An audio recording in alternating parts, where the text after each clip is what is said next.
আসসালামু আলাইকুম রহমতুল্লাহি অবরকাতুহু। সম্মানিত দর্শক, ডক্টর মোহাম্মদ ইউনূসের ধর্ম এবং কর্ম নিয়ে বেশ বিতর্ক হচ্ছে। তিনি কি ইসলাম ধর্মে এখনো পর্যন্ত আছেন? তিনি কি এই ধর্ম ত্যাগ করেছেন? আর যদি ত্যাগ করে থাকেন তাহলে তার অবস্থান কি? তিনি কি মুরতাদ, নাকি মুসলিম, নাকি খ্রিস্টান? এই বিষয়গুলো নিয়ে সবেমাত্র আলোচনা শুরু হয়েছে এবং এই আলোচনা থামবে না। এর কারণ হলো আমাদের দেশের যে মানুষ, আমাদের যে স্বাভাবিক চরিত্র, আমরা যে কোনো নেতিবাচক বিষয় নিয়ে আনন্দ উল্লাস এবং গল্পগুজব আমরা করতে পছন্দ করি এবং আমাদের মধ্যে অন্যের যে ত্রুটি ধরা এবং অন্যকে বনসাই বানানো, বড় একটা বটবৃক্ষকে ছোট বানানোর যে প্রবৃত্তি, এইরকম চরিত্র আমার জানা মতে অন্য কোনো জাতিগোষ্ঠীর মধ্যে নেই। তো সেই দিক থেকে আমরা ধর্ম নিয়ে, সংস্কার নিয়ে, কুসংস্কার নিয়ে, বংশ নিয়ে, মর্যাদা নিয়ে, চেহারা নিয়ে, চরিত্র নিয়ে প্রায় সবসময়ই ব্যঙ্গ করে থাকি এবং এটা আমাদের অস্থিমজ্জার সঙ্গে মিশে রয়েছে। তো সেই দিক থেকে ডক্টর মোহাম্মদ ইউনূস এখন যেহেতু রাজনীতির ময়দানে এসেছেন, এখন তিনি কেবলমাত্র একজন নোবেল পুরস্কার প্রাপ্ত বা নোবেল লরিয়েট নন, তিনি রাজনীতির একজন খেলোয়াড়। ফলে বাংলাদেশের অন্য সকল রাজনীতিবিদ যারা রয়েছেন তাদেরকে নিয়ে যে সকল কুৎসা রটনা করার চেষ্টা করছে, যেমন বঙ্গবন্ধু সম্পর্কে তার প্রতিপক্ষরা বলেন, ঠিক আছে ভালো, তার দাদার নাম কি? অমুক। তো তার নানার নাম কি? নানার বাড়ি কোথায়? ইত্যাদি নানা রকম কথাবার্তা। তারপর তার বিশাল রাজনৈতিক যে হিমালয় সমূহ, হিমালয়ের মতো তার যে আভিজাত্য, হিমালয়ের মতো তার যে বিশালত্ব, তার গাম্ভীর্য, ওটাকে নিচে নামাতে নামাতে নামাতে তাকে একটা গুন্ডা, সরওয়ার্দী, হোসেন শহীদ সরওয়ার্দীর একজন বডিগার্ড, এই হিসেবেও আমাদের এই সমাজ এখন ব্র্যান্ডিং করা হচ্ছে।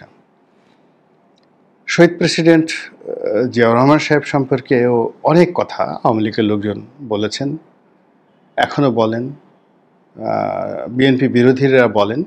আর যেহেতু এখন বিএনপির খুব জোয়ার, এজন্য বেগম খালেদা জিয়া বা শহীদ প্রেসিডেন্ট জিয়াউর রহমান কিংবা তারেক রহমান সাহেবকে নিয়ে মানুষ তার জবানকে সংযত করেছে। এর কারণ হলো আমরা সবসময় শক্তের ভক্ত, নরমের জম। কিন্তু যখন তারা ব্যাকফুটেজে ছিলেন, তখন শহীদ প্রেসিডেন্ট জিয়াউর রহমানকে তিনি মুক্তিযোদ্ধা নন, তিনি খুনি, আরও অনেক কিছু ব্যক্তিগত আরও নানা রকম কথাবার্তা, এগুলো মানে বলাটাই আসলে গুনার কাজ। আর বেগম জিয়াকে নিয়ে তো যে সকল গীত রচনা হয়েছে প্রতিপক্ষের লোকদের দ্বারা, যে সকল সঙ্গীত রচনা হয়েছে, যে সকল কুৎসা রচনা হয়েছে, এটি বাংলাদেশের নারী রাজনীতিবিদদের মধ্যে অন্য কারোর জীবনে এরকম দুর্ভাগ্য আসেনি যেটি বেগম জিয়াকে নিয়ে হয়েছে। কিন্তু তিনি সব কিছুর বিপরীতে নীরব থেকেছেন, নিশ্চুপ থেকেছেন এবং কোনো প্রতিক্রিয়া দেখাননি। একইভাবে তারেক রহমান সাহেব সম্পর্কে এহেন কোনো বদনাম নেই, 2001 থেকে আজ অবধি এহেন কোনো বদনাম নেই তার বিরুদ্ধে করা হয়নি, এখনো করা হচ্ছে। তো এভাবে সজীব ওয়াজেদ জয়, এভাবে পুতুল, এভাবে এরশাদ সাহেব থেকে শুরু করে যারাই রাজনীতিতে এসেছেন, তাদের ক্যারেক্টার অ্যাসাসিনেশন করাটা আমাদের একটা স্টাইলে পরিণত হয়েছে। তো সেই স্টাইল থেকে তো ডক্টর মোহাম্মদ ইউনূস বাদ যাবেন না, এটাই স্বাভাবিক। ফলে বিতর্ক শুরু হয়ে গেছে। এবং সে বিতর্ক কি, যে এ কেমন মানুষ, সে আমেরিকাতে গিয়ে এক ভদ্র মহিলাকে বিয়ে করলেন, তাও আবার একজন খ্রিস্টান মহিলা, এবং তাও আবার যেন তেন খ্রিস্টান না, অর্থোডক্স খ্রিস্টান। মানে আমাদের দেশে যেমন জঙ্গি বলা হয় মুসলিমদেরকে, উগ্রবাদী মুসলিম, তো সেইভাবে অর্থোডক্স খ্রিস্টান মানে উগ্র জঙ্গি খ্রিস্টান। রোমান ক্যাথলিক, প্রোটেস্ট্যান্ট, এর বাইরে আর একটা গ্রুপ রয়েছে অর্থোডক্স। তো যারা যুদ্ধ করে, মারামারি করে, বোমাবাজি করে, মানে একেবারে বিন লাদেনের বাপের চরিত্র যাদের, বিন লাদেনকে যদি আপনি সন্ত্রাসী ধরেন তালেবানদেরকে যদি আপনি সন্ত্রাসী ধরেন, তো তাদের মাস্টার মাইন্ড হিসেবে যাদেরকে ধরা হয় তারা হলো অর্থোডক্স খ্রিস্টান। এখন বলা হচ্ছে যে এইরকম একটা কট্টরপন্থী অর্থোডক্স খ্রিস্টান পরিবারের এক মহিলাকে তিনি বিয়ে করেছেন। এখন সেই বইয়ের রং কি কালো না সাদা, এটা নিয়ে কিন্তু মানুষ জানতে চাচ্ছে, বিকজ মানুষের ভীষণ কিউরিয়াস। বিয়ের কথা শুনলে, প্রেমের কথা শুনলে, সেটা 80 বছর হোক 90 বছর হোক, মানুষ ফিক করে হেসে দেয়, একটু উকিঝুঁকি মারে যে আসলে বাংলাদেশে একটা মানুষ আমেরিকাতে গিয়ে বিয়ে করলেন, তিনি কি সাদা চামড়ার মহিলাকে বিয়ে করলেন না কালো চামড়ার মেয়েকে বিয়ে করলেন। এরপরে খ্রিস্টান, অর্থোডক্স খ্রিস্টান। তো এখন আমাদের দেশে যাওয়া হয় সেটা হলো, যদি কোনো মুসলিম ছেলে কোনো হিন্দু মেয়েকে বিয়ে করে বা অন্য ধর্মাবলম্বীকে বিয়ে করে, সে ধর্মান্তরিত করে নেয়।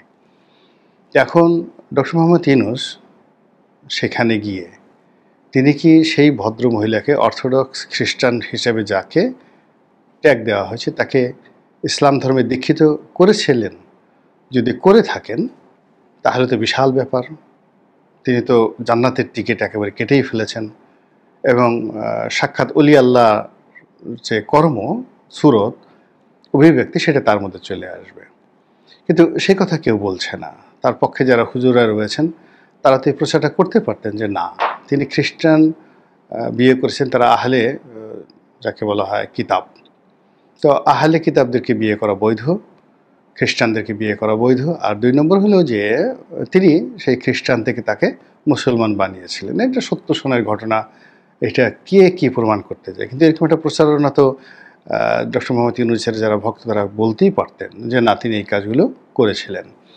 তো সেটা না করে তারা চুপচাপ বসে আছে। আর তার যারা বিরোধী পক্ষ তারা বলার চেষ্টা করছেন যে না, তিনি এই ভদ্র মহিলাকে ধর্মান্তরিত না করে তিনিই বরং ধর্মান্তরিত হয়েছেন।